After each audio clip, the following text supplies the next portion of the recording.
Hello दोस्तों, कैसे हैं आप सब लोग। उम्मीद है आप सब लोग अच्छे होंगे और आपकी तैयारी अच्छी चल रही होगी। हमारी जो है एक्ट की सारी क्लासेस हो चुकी हैं, वो हम कर चुके हैं, आप उन्हें देख ही रहे हैं। और कंप्यूटर जो है उसका सिलेबस चल रहा है, 4-5 दिन में वो भी कंप्लीट हो जाएगा।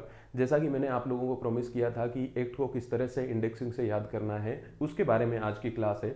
देखिए, जब भी कोई इन्फॉर्मेशन है उसको हम याद करने की कोशिश करते हैं तो हमारा ह्यूमन ब्रेन जो है वो किस तरीके से वर्क करता है, ह्यूमन ब्रेन जो है वो किस तरीके से वर्क करता है, इसकी इन्फॉर्मेशन होना हमारे पास में ज़रूरी है। ये हमारा ह्यूमन ब्रेन है और उसमें सारी इन्फॉर्मेशन आप एक साथ डाल देंगे तो क्या होगा, वो सारी की सारी इन्फॉर्मेशन जो है अंदर जाकर के कन्फ्यूजन क्रिएट करेगी, उसका कोलाइडेशन हो जाएगा। तो कोलिजन होने की वजह से क्या होगा, हमारे कन्फ्यूजन होगा। एग्जाम में हम जाएंगे तो हम जो है कंफ्यूज स्टेट में रहेंगे कि कौन सी धारा कहाँ पर आती है। एक स्लाइड कन्फ्यूजन रहेगा जो कि बहुत ही खराब चीज़ है आपके स्कोरिंग के लिए। इससे बचने के लिए हमें क्या करना है, सारा एक्ट जो है उसको स्मॉल पीसेस के अंदर तोड़ देना है। जब आप किसी भी इंफॉर्मेशन को स्मॉल पीसेस में तोड़ करके याद रखते हैं तो वो उस चीज़ को आप बहुत लंबे समय तक और बहुत अच्छे से याद रख पाते हैं। ये हम कैसे करेंगे, ये जो है आज हम देखेंगे इस क्लास के अंदर। देखिए, अगर आपके पास में एक क्वेश्चन आ जाता है कि सोसाइटीज़ का जो रजिस्ट्रेशन है वो कौन सी धारा में होता है, सोसाइटी का जो रजिस्ट्रेशन है, रजिस्ट्रेशन कौन सी धारा में होता है, तो रजिस्ट्रेशन से आपके जो है धाराएं हैं, जो उसमें ऑप्शन अगर दे रखा है कि 5, 73, 21 या 29, तो अगर आपके चैप्टर याद है तो आपको पता है कि ये बाकी धाराएं किस चैप्टर से रिलेटेड है। आपकी 5वीं ही इनकॉर्पोरेशन से रिलेटेड है, तो यहाँ पर हम एप्लीकेशन लगाएंगे, ये आप इजीली रिकॉल कर पाएंगे। तो इसको हम एक स्टोरी फॉर्मेट में किस तरह से याद कर सकते हैं, चलिए उसकी शुरुआत करते हैं। तो सबसे पहले हमारा राजस्थान कोऑपरेटिव एक्ट जो है वो आया। इसकी अवधारणा किसने दी, इसकी अवधारणा दी थी हमारे महात्मा गांधी, जिनको हम राष्ट्रपिता बोलते हैं। इसकी अवधारणा जो है हिंदुस्तान के अंदर कोऑपरेटिव सोसाइटीज की, उनका एक विजन था। तो अब ये विजन उन्होंने दिया तो सरकार को ऑब्वियसली इस पे काम करना है कि बापू ने विजन दे दिया है तो काम तो हमें करना पड़ेगा। अब काम करेंगे तो काम कौन करेगा, गवर्नमेंट करेगी। तो ये हमारी विधानसभा है, इसके अंदर एक कानून पारित होता है सहकारी सोसाइटीज से रिलेटेड, और उसको राष्ट्रपति की मंजूरी कब मिलती है, मंजूरी उनको मिलती है 3 अक्टूबर 2002 को जो है राष्ट्रपति की यहाँ पर जो है मंजूरी मिलती है। अब देखिए, एक्ट यहाँ पर ये बन गया है, ये मोटा मोटा है कि इनकी अवधारणा थी, विधानसभा में एक्ट पारित हुआ और 3 अक्टूबर 2002 को जो है प्रेसिडेंट की जो है वहां पर क्या मिल गई, अनुमति यहाँ पर इसको मिल गई। उसके बाद में क्या होगा, सरकार ने एक कानून बना दिया और उसकी अनुमति भी प्रेसिडेंट की मिल गई। तो कानून के अंदर सबसे पहले क्या होगा, जो चैप्टर 1 है प्रिलिमिनरी, उसके अंदर धारा 1 और 2 है। धारा कितनी है, 2 धाराएं हैं। पहली के अंदर बताया गया है कि ये धारा है, इसका विस्तार कहां पर होगा, कब ये लागू हुआ। दूसरे में डेफिनेशन दे दिया। सरकार का काम यहाँ पर एक्ट से रिलेटेड खत्म हो गया चैप्टर 1 में, कि हमने जो है कानून बना दिया और इसकी परिभाषाएं सारी दे दी। परिभाषाओं के अंदर अगर हम कोई भी चीज कानून के अंदर आती है तो उसमें कौन मामा है, मामा तो बहुत सारे होते हैं रिश्तेदारी में, लेकिन हम उस मामा से किसको संबोधित करना चाहते हैं। वैसे ही यहाँ पर कौन कलेक्टर होगा, कौन रजिस्ट्रार होगा, फैमिली होगी, कुटुंब जो है वो कुटुंब कौन माना जाएगा कुटुंब के अंदर। जनरली फैमिली की परिभाषा के अंदर तो बहुत लंबा चौड़ा जो है खानदान आ जाता है, लेकिन इस एक्ट में जो है कौन कुटुंब माना जाएगा, ये सारी की सारी चीजें इन्होंने जो है चैप्टर 1 में कर ली। और इसमें धाराएं कितनी है, टोटल 2 ही धाराएं हैं। अब ये यहाँ पर हो गया। इसके बाद में सरकार के पास में और क्या काम बचा, प्रिलिमिनरी हो गया। अब क्या करें, अब उन्होंने सोचा कि हम यहाँ पर एक क्या करते हैं, एक ऐसा संस्थान बनाते हैं जहां से जितनी भी ये सहकारी सोसाइटीज हैं उससे रिलेटेड काम हो सके। ऑब्वियसली कानून पास हो गया तो उसको धरती पे इंप्लीमेंट करना पड़ेगा, ग्राउंड लेवल पे। इंप्लीमेंट करने के लिए वो क्या बनाते हैं, इंप्लीमेंट करने के लिए उन्होंने बनाया नेहरू सहकार भवन। ये कहां पर है, 200 फीट बाईपास के वहां पर है, जयपुर में। आप देखते होंगे, ये बिल्डिंग उन्होंने बना दी। अब बिल्डिंग बना दी तो इसके अंदर काम करने वाला कोई चाहिए, क्योंकि सरकारी बिल्डिंग है।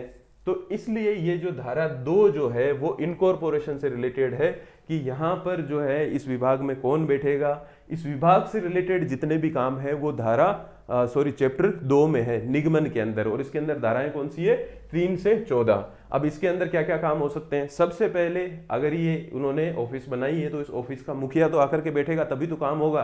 तो क्या हो गया, जो हमारा रजिस्ट्रार है उससे रिलेटेड जो धाराएं हैं, फिर उसके बाद में सहकारी सोसाइटीज़ का रजिस्ट्रेशन कैसे होगा, उसके लिए भी आपको यहीं विजिट करना पड़ेगा। उसके बाईलॉज में अमेंडमेंट कैसे होगा, नाम चेंज कैसे होगा, ये सारी चीज़ें जो है ना, जो नेहरू सहकार भवन के अंदर होती है या इससे रिलेटेड है, उसको किस में डाल दिया, निगमन में डाल दिया। अब निगमन हो गया, सरकार ने एक मस्त यहाँ पर जो है पूरा इंस्टीट्यूट खोल दिया। उस इंस्टीट्यूट के अंदर जाकर के आप सहकारी सोसाइटीज़ का क्या करवा सकते हैं, रजिस्ट्रेशन करवा सकते हैं। अब रजिस्ट्रेशन करवा सकते हैं तो यहाँ पर कुछ लोग जो हमारे गांव से जो हैं पहुंचे, कितने होने चाहिए वो, 15 लोग या फिर 5 सोसाइटीज, ये पहुंचे और जाकर के उन्होंने सहकारी सोसाइटी का क्या करवा लिया, रजिस्ट्रेशन करवा लिया। अब रजिस्ट्रेशन करवा लिया तो अब आगे क्या करेंगे, सरकार ने कानून बना दिया। कानून बनाने के बाद में ऑफिस खोल दिया, इसमें रजिस्ट्रेशन कैसे होता है, क्या बाईलॉज होते हैं, कैसे चेंजेस होते हैं, वो सब उन्होंने यहाँ पर बता दिया। अब क्या होगा, रजिस्ट्रेशन के लिए लोग पहुंचेंगे, रजिस्ट्रेशन के लिए लोग पहुंचेंगे तो उसके बाद में सोसाइटी का रजिस्ट्रेशन भी हो जाएगा। रजिस्ट्रेशन कहाँ पर हो गया, हमने इसी चैप्टर के अंदर रजिस्ट्रेशन कर लिया। अब रजिस्ट्रेशन करने के बाद में सोसाइटी आपकी रजिस्टर्ड हो गई, आप गांव में गए, आपने मस्त एक सोसाइटी का ऑफिस खोल लिया। अब ऑफिस खोल लिया तो आगे क्या करेंगे, आगे क्या करेंगे, क्योंकि ये 15 लोगों ने मिलकर के सोसाइटी बनाई है, पहली बात। दूसरा, कोई और भी मेंबर्स आ सकते हैं, उसका रास्ता खुले तो सोसाइटी में काम शुरू हो। तो इसके लिए जो है इन्होंने फिर आगे और एक चैप्टर ऐड किया कि सहकारी सोसाइटी जो है उनके सदस्य, अधिकार और दायित्व है। यानी अगर गांव में सोसाइटी जो है उसका रजिस्ट्रेशन करवा लिया, चैप्टर 2 में रजिस्ट्रेशन करवा करके आप ऐसा समझिए एक गांव है, वहां पर रजिस्ट्रेशन करवाने वाले पहुंच गए, उनके पास में प्रमाण पत्र है कि हमारी सोसाइटी रजिस्टर हो चुकी है। अब काम करना है, काम करना है तो इनके जितने भी मेंबर हैं उनकी क्या राइट होंगे, क्या लाइबिलिटी होगी, ये डिसाइड कर लिया। बहुत सारे मेंबर है, ऐसा तो है नहीं 15 के 15 लोग एक ही काम करेंगे, या फिर और लोग भी आ सकते हैं। वो सारे ऐसे तो नहीं चल सकता ना कि शादी चल रही है, जिसको जो मर्जी आ रहा है काम कर रहा है, वो नहीं होगा। तो उनके अधिकार और दायित्व जो है वो फिक्स किए गए। अब अधिकार और दायित्व फिक्स कहां पर किए गए, चैप्टर 3 में। इसमें कौन कौन सी धाराएं, 15 से लेकर 23 तक यहाँ पर धाराएं हैं। अब सबके अधिकार और दायित्व फिक्स हो गए। अब अधिकार और दायित्व फिक्स होने के लिए बाद में क्या हुआ, सब लोगों ने काम शुरू कर दिया। अब काम शुरू करने के बाद में हमारे पास में नेक्स्ट में क्या आया कि अब जो सहकारी सोसाइटी जो है, इनके पास में इतने लोग हैं, सब काम कर रहे हैं, अब इसको मैनेज कौन करेगा, सारे लोग एक साथ तो मैनेज नहीं कर सकते, तो मैनेजमेंट की जरूरत होगी। आप इसको विजुअलाइज कीजिए कि गांव में एक ऑफिस खुला हुआ है सोसाइटी का, सबने अपने अपने काम बांट लिए, लेकिन अब बॉस कौन बनेगा उसका, ये तो आएगा ना कि सारे लोग मेंबर है, सब बराबर है, वो बोलेगा मैं बॉस बनूंगा, ये बोलेगा मैं बॉस बनूंगा। तो एक विचार आया कि अब हम जो है इसके मैनेजमेंट से रिलेटेड जो है यहाँ पर लॉज बनाते हैं कि किस तरह से इन सोसाइटीज को मैनेज किया जाएगा। जो मैनेजमेंट होता है उससे रिलेटेड लो, और मैनेजमेंट से रिलेटेड सेक्शन हमारे पास में आते हैं 24 से 31 तक, जिसमें हमने बता दिया अध्यक्ष कौन होगा, चेयरमैन कौन होगा, सीईओ कौन होगा, सबको डिफाइन कर दिया, सब एकदम चकाचक चल रहा है। लेकिन अब हमारे पास में बहुत सारे मेंबर्स हैं, तो सब चाहता है कि मैं भी मलाई खाऊं, सब चाहते हैं मैं भी अध्यक्ष बन जाऊं। अब सब अगर अध्यक्ष बनना चाहेंगे तो क्या होगा, फिर से प्रॉब्लम आ गई कि अब अध्यक्ष किसको बनाए, इतने सारे लोग हैं, सब ने बराबर पैसा डाला है, सब मेंबर्स हैं, अब अध्यक्ष किसको बनाए। तो अब जो है अध्यक्ष बनाना, सीईओ बनाना, इससे रिलेटेड अगर इश्यूज आ गए, ये 24 से 31 के बीच में इसको डिफाइन कर दिया, तो हम क्या करेंगे, एक जो है नया चैप्टर ऐड करते हैं कि अब हम इलेक्शन से करेंगे। जो भी यहाँ पर मैनेजमेंट होगा उसके जो मेंबर्स हैं उसको कैसे चुना जाएगा, इलेक्शन से। और इलेक्शन को कहां से कहां तक डिफाइन कर दिया, 32 से 37 जो सेक्शन है, 32 टू 37, इसके अंदर की हम इलेक्शन कराएंगे। इलेक्शन की जरूरत क्यों पड़ी, क्योंकि यहाँ पर जैसे ही हमने मैनेजमेंट को डिफाइन कर दिया, सबको लगा कि मेरे को बनना है अध्यक्ष, मैं बनूंगा भाई, मैं क्यों नहीं बन सकता। तो ये तो गड़बड़ हो गई, तो इलेक्शन करवा लिया। अब हमारी सोसाइटी का काम एकदम मस्त चल रहा है, हमने 32 से 37 के बीच में इलेक्शन करवा लिया। इलेक्शन करवाने के बाद में सारी सोसाइटी अच्छे से काम कर रही है, खूब मोटा पैसा कमा रही है। अब इसके बाद में क्या करेंगे, अब सरकार को ख्याल आया कि ये सहकारी सोसाइटी का काम तो बढ़िया चल रहा है, लेकिन हमारा क्या है, हम जो है हमने जो सहकारी सोसाइटीज की शुरुआत करी थी, जिस प्रकार से हम उसको प्रमोट कर रहे हैं, तो धीरे धीरे काम चलते चलते ऐसा हुआ कि लोग जो है लोन खा रहे हैं, लोन लेकर के चले जा रहे हैं, मेंबर्स वापस नहीं लौटा रहे, सोसाइटी का नुकसान हो रहा है। तो सरकार को ऐसे लगा नहीं भाई, अब ये नुकसान तो नहीं हो सकता, ये तो एक नेक उद्देश्य से बनाई हुई चीज है, इसका कैसे नुकसान हो जाए। तो उन्होंने फिर जो है किसकी जरूरत पड़ती है, अब इसको कुछ विशेषाधिकार दिए जाएंगे, प्रिविलेजेस ऑफ कोऑपरेटिव सोसाइटीज, यानी इसको विशेषाधिकार दे दो ताकि कोई भी इसका जो है, इससे जो लोन लिया है, जो पैसा लिया है, जो इससे जो भी सोसाइटी किसी में मांग रही है उसको खा नहीं पाए। इसके लिए वो क्या कर देते हैं, चैप्टर 6 ऐड कर देते हैं कि प्रिविलेजेस इनके पास में क्या क्या होंगे, विशेषाधिकार क्या होंगे। अब जो है ये भी जो है 38 से 43 तक, 38 से 43 तक जो है इन्होंने इनको विशेषाधिकार दे दिए कि आपसे कोई लोन लेके जा रहा है तो उसको कोई खा नहीं सकता, आराम से सोरे सांस नहीं खाने देंगे उसको, इसलिए आपको विशेषाधिकार देते हैं। आप जाकर के उनकी जमीन जब्त कर सकते हो, आपका जो है पहला हक माना जाएगा, पहला चार्ज माना जाएगा, ये सब कुछ हो गया। ये सब कुछ होने के बाद में चलो अब सोसाइटी का बहुत अच्छे से काम चल रहा है। अब सरकार को लगा कि हमने जो है सहकारी सोसाइटीज जो है बापू महात्मा गांधी उनको जो है ध्यान में रख के की थी, और उनका उद्देश्य तो अलग था। उनका उद्देश्य तो ये था कि लोग जो है संगठन बना करके आपस में जो है एक दूसरे की आर्थिक क्या करें, स्थिति मजबूत करें। और आर्थिक स्थिति मजबूत करने के लिए ये जो सोसाइटी तो अपने आप ही काम कर रही है, अपने आप काम कर रही है, तो अब इसमें राज्य सरकार की क्या भागीदारी हुई। तो राज्य सरकार को ख्याल आया तो उन्होंने चैप्टर 7 ऐड किया कि हम भी कुछ सहायता देंगे। क्या करेंगे, हम भी कुछ सहायता देंगे। तो state aid to cooperative societies आया, ये 44 से 46 तक आया कि चलो हमारी तरफ से भी आप थोड़ी सी सहायता लो। अब सहायता दे दी सरकार ने, मस्त चल रहा है, मतलब इन्होंने सहायता भी दे दी, सोसाइटी बन भी गई, सब कुछ एकदम बढ़िया चल रहा है। अब बढ़िया चलते चलते क्या आता है कि सोसाइटी के पास बहुत सारा पैसा आ जाता है, बहुत सारी प्रॉपर्टी आ जाती है, सोसाइटी खूब विकास कर रही है, उसके मेंबर खूब विकास कर रहे हैं। तो अब इसकी प्रॉपर्टी और फंड जो है वो किस तरह से हम मैनेज करें, ये इश्यू आ गया। क्यों, क्योंकि बहुत पैसा आ रहा है, लोग ऊपर बैठे हुए हैं, अगर इस पे कानून नहीं लाएंगे तो हो सकता है कि ऊपर बैठा आदमी कोई गबन कर जाए। तो इसलिए जो प्रॉपर्टी और फंड्स जो है इससे रिलेटेड एक धारा लेकर के आते, जो 47 से 53 के अंतर्गत होती है। 47 से 53 के अंतर्गत जो है सोसाइटी की फंड्स और जितने भी उनके प्रॉपर्टीज है उसको यहां पर ला करके डाल दिया। अब एकदम बढ़िया हो गया, सोसाइटी और फंड से रिलेटेड रूल भी बना दिए। नेक्स्ट हमारे पास में क्या आता है, उसके बाद में सोसाइटी के पास में फंड भी आ गए, पैसा भी आ गया, तो सरकार को लगा कि ये तो चलो इसको मैनेज करने के लिए तो हमने बढ़िया बना दिया। अब बढ़िया मैनेज करने के लिए बना दिया, लेकिन इसका ऑडिट होना जरूरी है। अगर ऑडिट नहीं होगा तो फिर ये जो है यहाँ पर जो है जो फाइनेंशियल प्रॉब्लम्स है जो क्रिएट हो सकती है, घपला हो सकता है, घोटाला हो सकता है। तो अब जो है यहाँ पर सहकारी सोसाइटी क्या बोलेगी कि तुम अच्छा पैसा कमा रहे हो, अच्छा पैसा कमा रहे हो तो तुम्हारी ऑडिट भी होगी कि तुम सही तरीके से काम कर रहे हो या नहीं, क्योंकि हम भी यहाँ पर सहायता दे रहे हैं और इसका एक नेक उद्देश्य है। तो इसलिए ये ऑडिट करवाएगी। और ऑडिट कौन करवा रहा है, ऑडिट गवर्नमेंट से ही होती है। जैसे रजिस्ट्रार जो ऑडिट करवाता है, राज्य सरकार पे रिपोर्ट जाती है, रजिस्ट्रार पे आती है।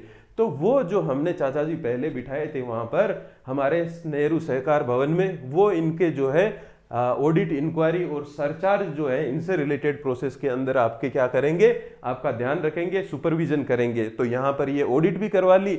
ऑडिट करवाने के बाद में सोसाइटी में जो भी फंक्शन सही से नहीं हो रहे हैं वो पकड़ में आ गए, उनका सुधार हो गया। ये सब होने के बाद में नेक्स्ट क्या आता है, कुछ डिस्प्यूट्स आ गए। मान लो सोसाइटी के अंदर ऑडिट भी होगी, ऑडिट होने के बाद में क्या होगा, डिस्प्यूट आ गए। ऑडिट कहां पर होती है, 54 से 57 तक। इसके बाद में डिस्प्यूट आ गए। अब डिस्प्यूट्स जो है वो अलग अलग टाइप के हो सकते हैं सोसाइटीज के अंदर।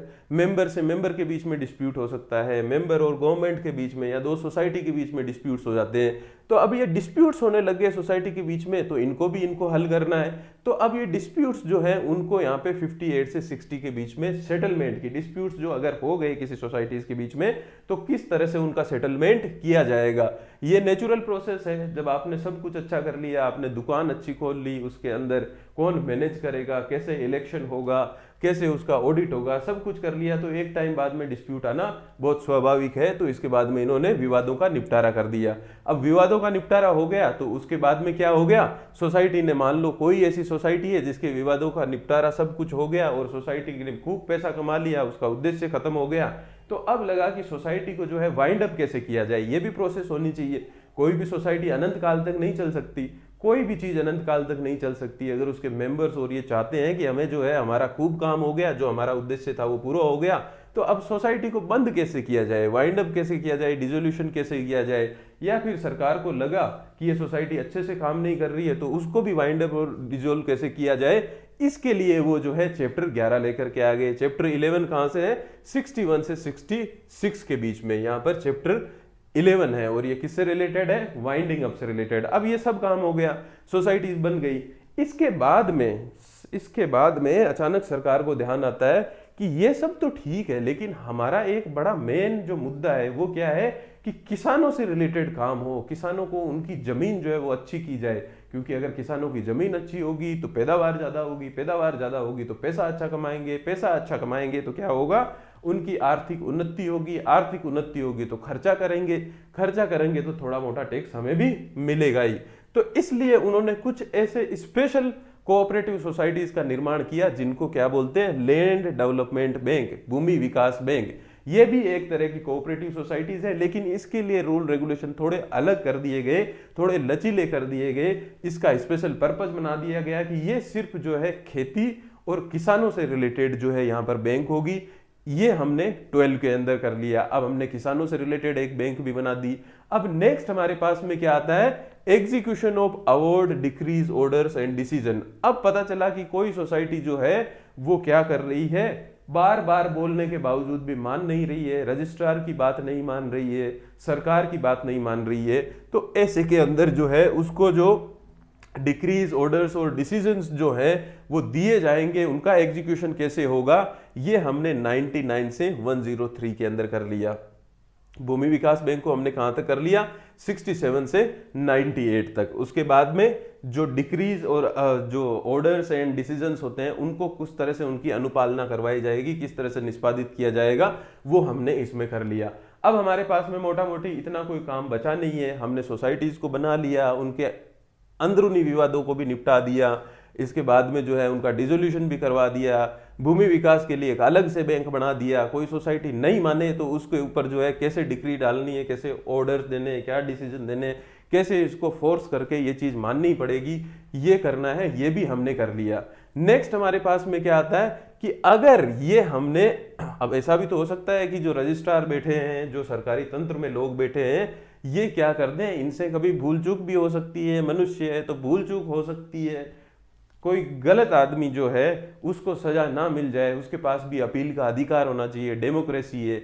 ये इसके बाद में ध्यान आया कि भाई हमने जो है ऑर्डर जारी कर दिया और अगर ऑर्डर के अंदर कोई गलती हुई, सामने वाला पक्ष दोषी नहीं हुआ, तो इसमें क्या करेंगे, इससे थोड़ी राहत देने के लिए अपील, रिवीजन और रिव्यू का, कि अगर हमने कोई ऑर्डर पास किया है तो उसके खिलाफ आप क्या कर सकते हो, अपील कर सकते हो, पुनर्निरीक्षण कर सकते हो और पुनर्विलोकन कर सकते हो। ये हम 104 से 107 जो धाराएं हैं उसके अंदर आपको ये राइट देते हैं।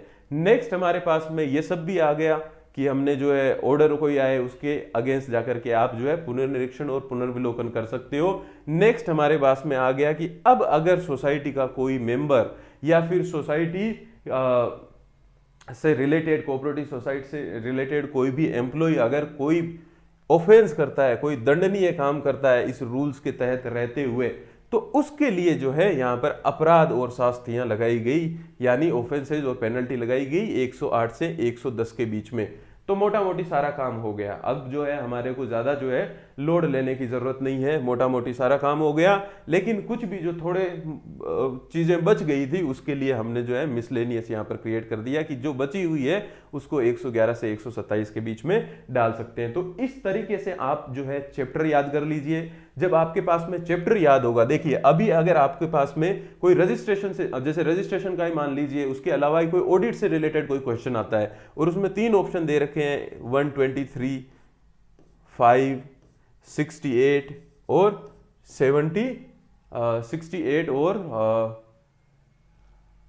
55, तो आपको सीधा सीधा पता है, आपको ज्यादा दिमाग लगाने की जरूरत नहीं है कि ये ऑडिट जो है वो हमने चैप्टर 9 में किया था। आपको याद रखना है सबसे पहले क्या हुआ, सबसे पहले सोसाइटीज को बनाया गया, रूल पास हुआ, उसके बाद में जो है इनकॉर्पोरेशन हुआ, नेहरू सरकार भवन बना, फिर मेंबर्स जो है उनके दायित्व डिसाइड किए गए, फिर जो है मैनेजिंग कमेटी बनाई गई कि मैनेजमेंट कौन करेगा। अब मैनेजमेंट में झगड़ा हो गया तो इलेक्शन करवाया गया। ये सब करते करते आप जो है उंगलियों पे इसे कहानी की तरह याद रख पाएंगे। तो आपको सीधा सा पता है कि यहाँ पे अगर ऑडिट से रिलेटेड कोई भी चीज आ रही है तो 54 से 57 के बीच में होगी, तो आप सीधा इसको टिक कर सकते हैं।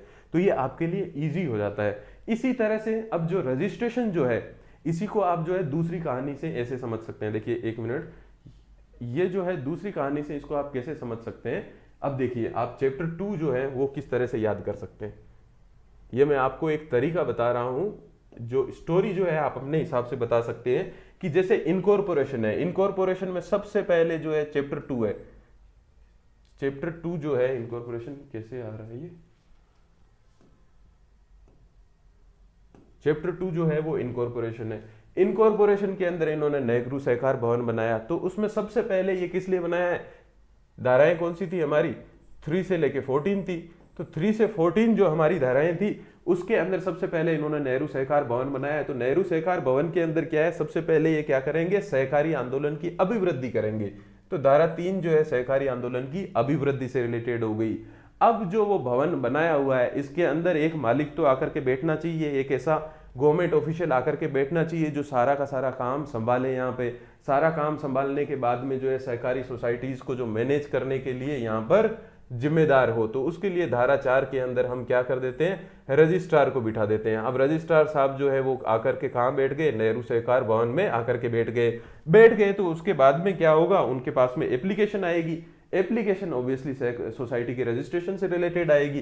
तो 5 के अंदर हम क्या करेंगे, एप्लीकेशन आ रही है, किस चीज पे आ रही है, रजिस्ट्रेशन के लिए एप्लीकेशन आने का प्रोसेस जो है धारा 5 में। अब एप्लीकेशन आ गई तो एप्लीकेशन आने के बाद में क्या होगा, एप्लीकेशन आने के बाद में जो है इसका रजिस्ट्रेशन होगा।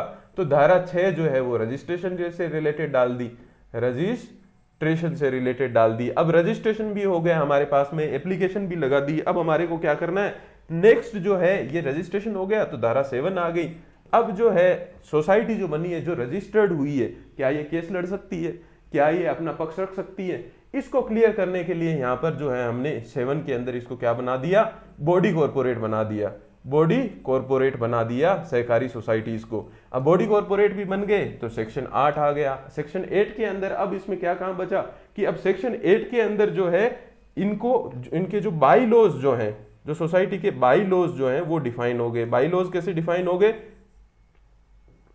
अब सोसाइटी रजिस्ट्रेशन हो गया, बॉडी कॉर्पोरेट बना दिया, तो सोसाइटी चलेगी कैसे, तो बाई लॉज डिफाइन हो गए। और ये बाई लॉज जो है वो डायरेक्टली क्या है, आपके रजिस्ट्रार से रिलेटेड है, क्योंकि वहीं पे आपके बाई लॉज है, उनकी मंजूरी मिलती है। तो अब आपके पास में क्या हो गया, बाई लॉज भी हो गया। बाई लॉज होने के बाद में किसी ने अगर रजिस्ट्रेशन करवाया तो रजिस्ट्रेशन करवाने के बाद में यहाँ पर अगर उसे लग सकता है कि सोसाइटी का नाम चेंज करना है, तो नाम चेंज करने के लिए यहाँ पर हमने क्या कर दिया, यहाँ पर सेक्शन 9 को ऐड कर दिया।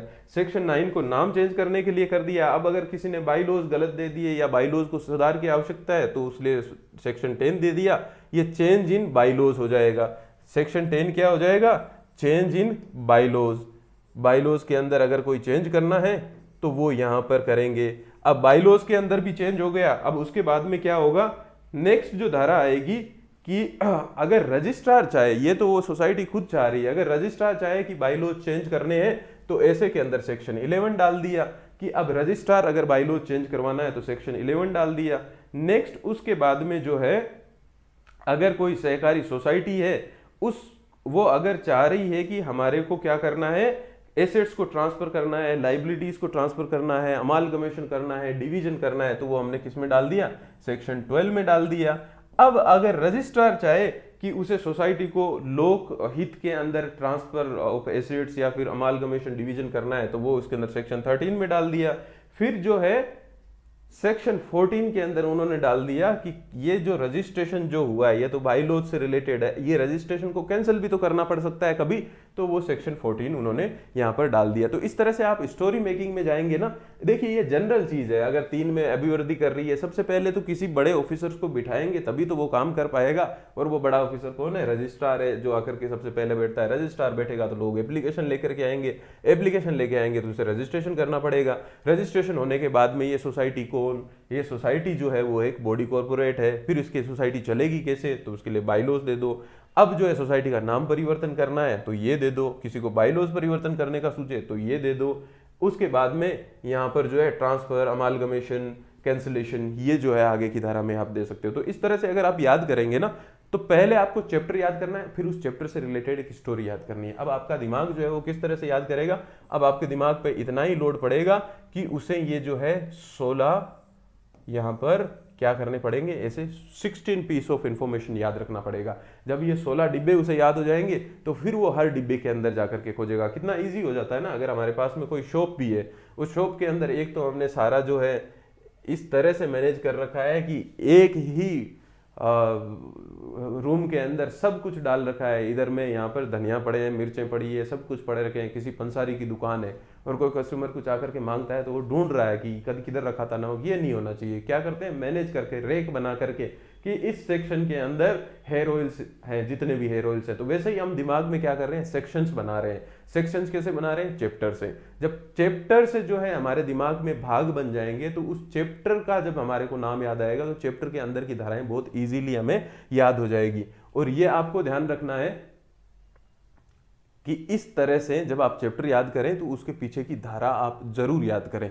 और ये जब चैप्टर आपको याद हो जाए तब उन धाराओं से रिलेटेड रखें। अगर आपको पूछ ले कि इलेक्शन क्या है तो इलेक्शन में आपको पता होना चाहिए 32 से 37 के बीच में धारा है। 32 से 37 में 32 क्या है, 33 क्या है, 34 क्या है, 35 क्या है, 36 क्या है, 37 है, बस। नहीं तो आपको 127 एक साथ याद करने जाओगे बड़ी मुश्किल हो जाएगी और जो है दिमाग के अंदर कंफ्यूजन पैदा होने का खतरा जो है बहुत ज्यादा बढ़ जाएगा। किसी भी एक्ट को इसी तरीके से याद किया जाता है। ये एक जो है प्रूवन मेथड है कि जब भी हम इंफॉर्मेशन को पीसेस में तोड़ के याद करते हैं तो अच्छे से याद होता है। आप ये तरीका जो है इस तरीके से आप याद कीजिए। जिन लोगों को याद नहीं हुआ है आपको 4 से 5 दिन में, और आप एक क्या कर सकते हैं, आप क्या है ऐसे एक पेज लीजिए और उस पेज की इतनी छोटी छोटी चिट्स बना लीजिए। कितनी चिट बनानी है, 16 चिट बनानी है। शुरुआत में यहां पर क्या लिखना है, चैप्टर नेम लिखना है। चैप्टर नेम लिख दिया और यहां पर धारा कितनी है वो लिखना है। इसके पीछे की साइड में उन धाराओं के नाम लिखने हैं। ऐसे हमारे पास में कितने पन्ने हो गए, 16 पन्ने हो गए। आपको जब चाहे कोई भी मर्जी है रेंडमली एक पन्ना निकालिए। ये पन्ना कौन सा है, ये पन्ना हमारे पास में है प्रिविलेजेस ऑफ कोऑपरेटिव सोसाइटीज। धारा कौन सी है, 38 से 43 के बीच में। पीछे पलट करके उसको देखो कि इसमें क्या क्या लिखा हुआ है। आपको गारंटी से बता रहा हूं 5 दिन के अंदर आप 127 की 127 धारा याद कर लेंगे और आपको बिल्कुल भी इसके अंदर कष्ट नहीं होगा। ये क्लास आपको कैसी लगी आप कमेंट सेक्शन में बताएं। और अगर इससे रिलेटेड कोई ऐसा चैप्टर है जिसको आप याद नहीं कर पा रहे हैं, जिसपे मैं कोई स्टोरी फॉर्म करके आपको बताऊं, जैसे जिस तरह से हमने ये स्टोरी पढ़ी ना उस स्टोरी वे में बताऊं, तो आप मुझे कमेंट सेक्शन में लिख करके बताइए, हम वो भी करेंगे। ठीक है, तो मिलते हैं नेक्स्ट क्लास में, तब तक के लिए धन्यवाद।